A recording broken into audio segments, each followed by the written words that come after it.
Hello, everyone. Welcome to OT Genius Live. Welcome to all my geniuses that are going to join me. Let's start this interview with Greg Todd. Hey, what's up, Greg? And Bill. Hi, Bill.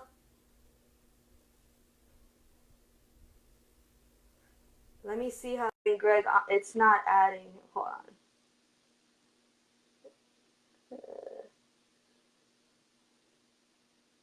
All right, it's connecting.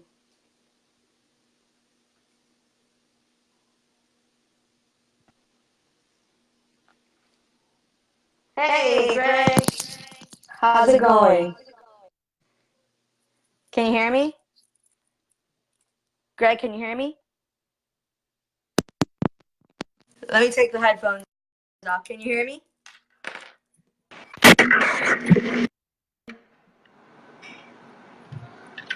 Hello, hello, hello. Hello, hello. Hello? All right. So, I don't know why it's showing up like that, even though my phone is rotated. You might have to turn your phone the Oh, other well. way. Yeah, it's okay. Just turn your phone. Yeah, that's fine. Yeah, turn your phone. Yeah, that's good. That's All fine. right. That's fine. It That's is fine. what it is. It is what it is. That's Yep, cool. it is That's what it cool. is. All right, and welcome, Javier. So, alrighty. How are you doing tonight, Greg? I'm wonderful, wonderful, wonderful, wonderful. I'm ready to talk, to have a conversation, and ask me whatever questions you guys want. I'm ready for it. Awesome, awesome. So, okay, for those of you watching that are brand new to the group, we had last week we had a huge influx of people join in the OT Genius group. We had about 33 people join in, so I don't think that a lot of them are too familiar with exactly the network that I'm a part of. I'm a part of this group called SSPT Live, Smart Success PTs. Hey, Noemi, how's it going? And hold on. I'm approving now Shanahan as well. Okay. Shanahan wants to be on Okay. it. So, yeah, so I'm a part of SSPT. I am one of a few POTs within the group. Greg here has been mentoring me, and I've been just basically keeping, just tabs on what he has to say about the healthcare profession and have been learning a lot from him in terms of uh, what are some of the problems that healthcare is facing right now, and it's affecting not just PTs but OTs as well. It's very very similar, the things that we are encountering, and we'll get more into it. But even just I hear you talk, Greg, and I've heard you even mention about people not even really understanding what PTs do, and I can definitely speak for OT that not a lot of people understand what it is that an OT does. Right. And from an OT perspective, I actually thought that many people, knew what you guys did. So it was interesting to see that, comparison. But yeah, there's a lot of similarities, and it's affecting, I think, just rehab and healthcare in general. So I would like to know what do you see as some of the biggest problems in healthcare right now? Oh gosh. Okay. How much time we got? How much time we got? Okay. How much time we got? Okay. Okay. So, biggest problems. I mean, I'll give you a couple. I think the first thing is that we have. Look, I've been a PT for 18 years, and the cost to be a PT or an occupational therapist is probably it hasn't quadrupled. It's probably 10x what it was 20 years ago. So there's high debt. I don't have a problem with high debt if you're making a lot. I don't have a problem with like I mean, if you like people pay $500,000, $600,000 for a house. Okay, that makes sense if you know that the real estate market is going to work out for you. But if you're paying $80,000, 100, 120, $130,000, and you're capped out at 70 or 80 or even 90, we got a problem. Literally, I got to tell you this, Jess. I got to tell you this. I just answered a guy on Instagram who basically is saying that the average, PT salary is this in his state. And he's asking me, should he go into PT school if the debt is going to be this, 160,000? I'm like, well, that's a decision you're going to have to make. If you're looking at the average of everything, then obviously the numbers don't lie. It actually doesn't make sense, right? But if you have ways to make more money, then it can make sense, which is kind of what we're going to talk about. Correct. So high debt is a big issue. That's number one. Number two is there's very low reimbursement, right? The reimbursement doesn't go up because of the 595 rule. I'm going to explain that in a second. It's called the 595 rule, and the 595 rule is 5% of people are controlling what the other 95% of people in this world do. So the 5% of people are entrepreneurs.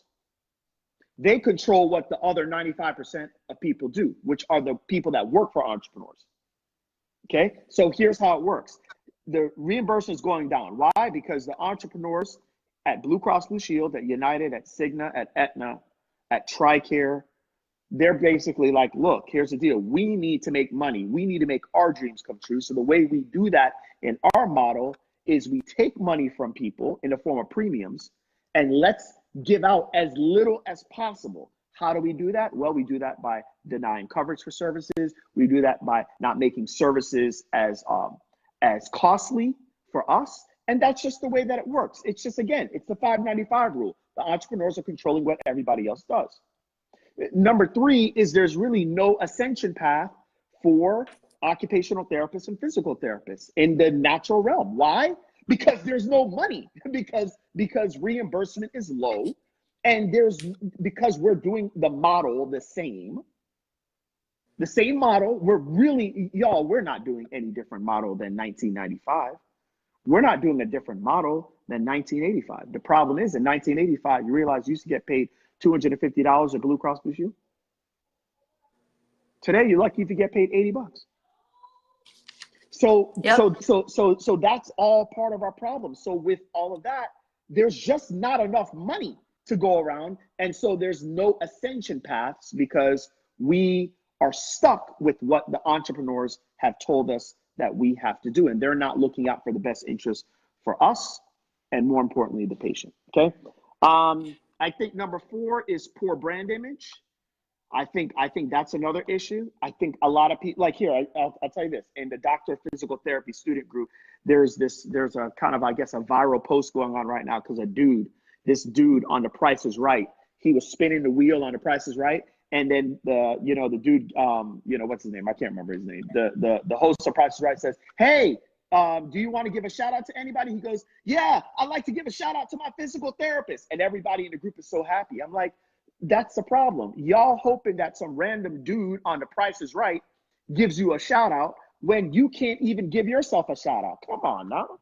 It is, Greg, you have no idea, especially in the OT world. Like, people really do not understand what we do. We get this, like, y'all help people get jobs? Is that what y'all do? Like, they're like, oh, so wait. You all you do is help people get dressed, right? I'm like, no, it's so much more than that. Like, it's so much more than that. Like, people, and especially within the OT world, we've gotten away from the word occupation. Like, occupation itself literally means what we do on an everyday basis.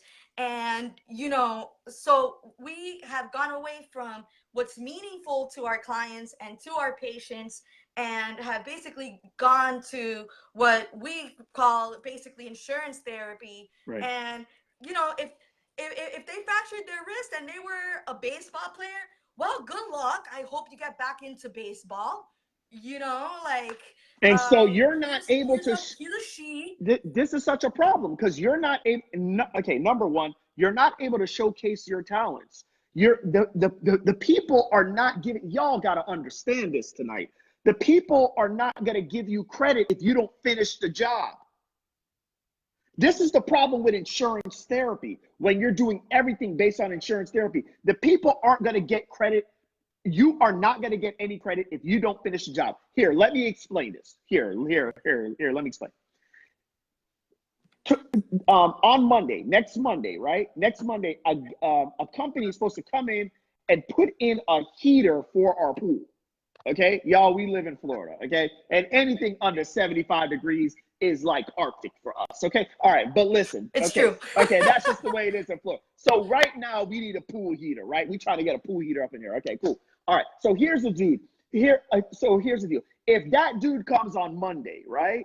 And he comes on Monday and he brings the heater, but he does not hook up the heater to the pump to the pool, he's not going to get credit for finishing out the job. You can't put up half a roof and be like, yo, I put up half the roof. See, y'all, the way that insurance therapy works is they're not allowing us to finish out the entire plan for the person. So we're actually not getting any credit. So our brand image is even worse. Then on top of it, in school, they're not teaching you how to do this. They're not teaching you how to do it. So if you actually do it Take now, these pre-OTs to school. Show them the like, yeah.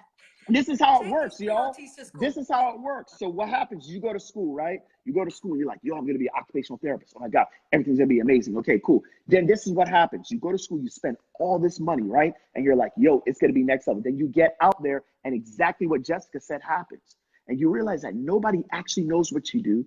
Nobody truly respects what you do. And then you're confused because you were in your own world for nearly 3 years at school. And you thought everything was good. You had on your scrubs. You had on your right coat. You thought you were the shiznit. You thought everything was hot. And then you get out in the real world. You're like, yo, what's going on? Wait a minute.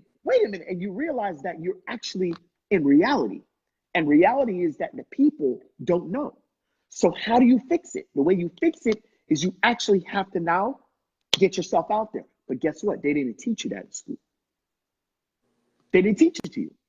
Now, here's the good news. The good news is this. The good news is that you actually have amazing skills. You have amazing skills that help people with very big problems that they have. And the way that you help them is in a way that people actually want to be helped. The problem that we have right now in America with the opioid epidemic and with the way that people are having unnecessary surgeries and all the other stuff, I mean, it's at an all-time high and it's terrible. So people actually want your help, but they have absolutely no clue what you do. Yep.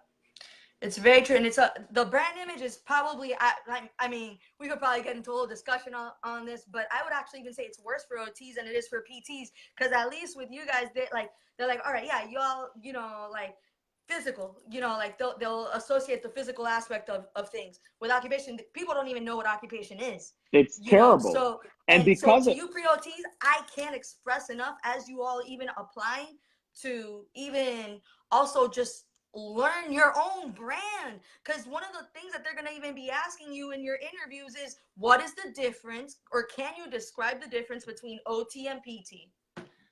All day. And I can tell you that a lot of times, even you're in the midst of applying, you're a first-year student, you're in the program, and this is what happened to me. I remember I was a first-year student, I'm in OT school. What does an OT do? I don't know. Like, and I actually did observation hours. I'm like, we help people with risk factors and re-injury, and there's mental health, and like, but just the actual distinguishing factor, that what separates even both professions and can even unite us as well, obviously, but it is lacking. So it's terrible. Michelle says a lot of my classmates could not describe the difference originally. I mean, that right there. So Michelle, the fact that you say that right there tells you how big of a problem it is. Here, I'm going to give you another example. There are personal trainers right now. I mean, I know it because I work with them. So just to kind of give you all the backstory with me, I have been a PT for 18 years. I worked in a corporate setting for the first 4. And during my last job, I started working on the professional tennis circuit privately with some top level players, right?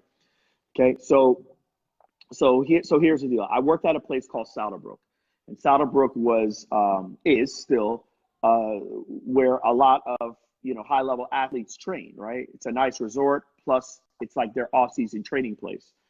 And I want to tell you this. I want to tell you that there were personal trainers at Saddlebrook who I'm dear friends with today, still today, and they were making anywhere between $200 to $350 an hour.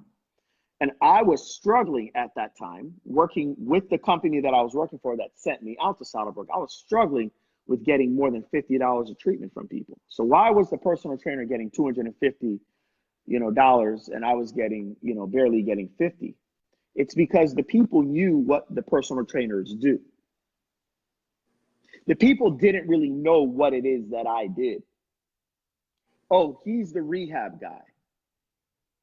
Well, everybody knew that the personal trainer, like, come on, we all know what a personal trainer do. They get you stronger, they get you fit, they get you in shape. Cool. So the truth of the matter is that they were more able to identify with that than they were able to identify with, well, he's a physical therapist. Well, I don't really know what the physical therapist does. Even worse for OT, I don't really know what the occupational therapist does. And so because of that, I'm here struggling to get $50. This guy over here is getting $250. Does that have anything to do with our schooling? No. Does that have anything to do with how many letters I have behind my name? No. That has to do with branding and people knowing what problems you solve. So let me ask you a question right now, every single one of you in this group. What problems do you solve for people? Because this is how it works in this world.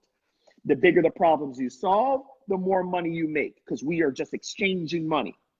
So what type of problems are you solving? Do you know the 10 top problems that you're solving right now? What? I don't think most people know. And I don't expect you to know because you weren't taught that in school. They did not sit you down in school and say, hey, you know what? I went through my first year of school. Hey, okay, we went through the first. I mean, this is what I would do if I was Professor GT. Now, I'm going to be Professor GT this Saturday, though. But if I was Professor GT, here's what I would do. I would say, hey, we just went through our first year of school. All right, this is what we learned. Now, in real world, what are the top 10 problems that we solve based on the things that we just learned in our first year of OT school? And I would then teach them how to convey that to the common man or woman. But we haven't done that. And that's why we're in the position that we're in right now. Yeah. No, it's true. We come out of school and we start, especially the OTs that are in ortho, they're like, oh yeah, that the hamate bone and that the scaphoid and, and then the people out there that you're working with, you can't even communicate with them because you're unable to express to them what it is that you're doing, and then you expect them to carry out as well what you want them to do at home. Like, it doesn't make too much sense. If you all understand this, a couple things that I explained to a few of my students fairly recently. If you look at the last 4 presidents that have been elected, okay, I really don't care if you're a Democrat, Republican, Independent. It really doesn't matter to me. But there's something interesting if you look at the presidents that have been elected. Like, go ahead and look. You'll see Trump, the last election, Obama, the last 2. Who was that? Bush was before that. If you look at who they beat and you look at the difference, you go back, look at the last 4 presidents that have been elected in this country. If you go back and you look, you will see that the opponent that they beat, the difference was the actual winner of the election was talking at a lower level, was talking at a 3rd grade level, but the person that lost was talking at a 5th to 6th grade level. So why is that important? Why is that important? That's important because you have to understand this. We are communicating with people. So if you're talking about scaphoid, hamate, you're talking about all these different areas. You're talking about, ulnus, all these carpals, the styloid process and radius. Come on, man. People don't know what the hell you're trying to say. So if you have not learned the skill, of how to actually communicate to a person at a 3rd grade level so they can understand what's going on with them, you have very, very, very little effectiveness with your ability to communicate with patients. Then you'll start blaming it on the patients. So here's a funny thing. I always laugh, and PTs are like, "Oh my gosh, they call the supraspinatus the spinatus, or they call the back my back is stoved up." Look, you idiot. The people don't know. They didn't go to OT school. They didn't go to PT school. If you were so good at what you did, you would learn how to dummy it down and talk to them at a third grade level so that you could communicate with them and they realize that you actually can solve their problems. But you can't. Why? Because you didn't learn it. You didn't learn that. And that's the problem. Yep. It's very, very, very true. So you mentioned about Saturday, though. Before we even talk about Saturday, I want for any pre-OTs watching to get a little bit of input. How have you helped pre-PTs, and how are you going to be willing to help pre-OTs now, even through this platform and through your webinar? How can you help a pre-OT? Okay, so here's what I have come to understand. Whether you are a pre-PT, you're a pre-OT, you're an OT student, or you are a veteran OT or a clinician, it really doesn't matter. What I have come to understand after 18 years of doing this is that there are certain skills that you will learn in school that will allow you to be a worker. And those skills will allow you to basically look at that. You'll be able to get paid the average of whatever it is in your city, your county, your state. Now, I say the average, it could be a little bit lower than the average, could be a little bit above the average, okay? But it will allow you to stay in that range. Now, over my 18 years, I realized that that average would not allow me to have a life that would suit my wife, my kids, and myself. Not just from a financial standpoint, but more importantly for me, because I'm a father of 4 kids, from a time standpoint. And so over the last 14 years, I have developed additional skills that go beyond the traditional clinical physical therapy skills. And what has happened initially, Jessica, is that I've taken those skills. And that's what you're helping me build. Yeah, I mean, that's basically what it is.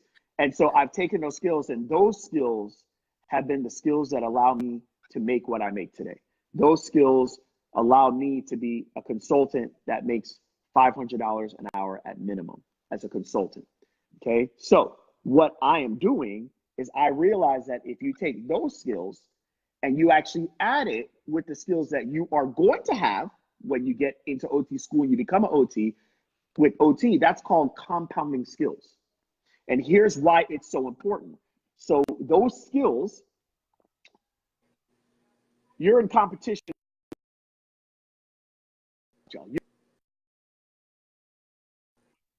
Here, if I am 7 foot, if I'm 7 foot,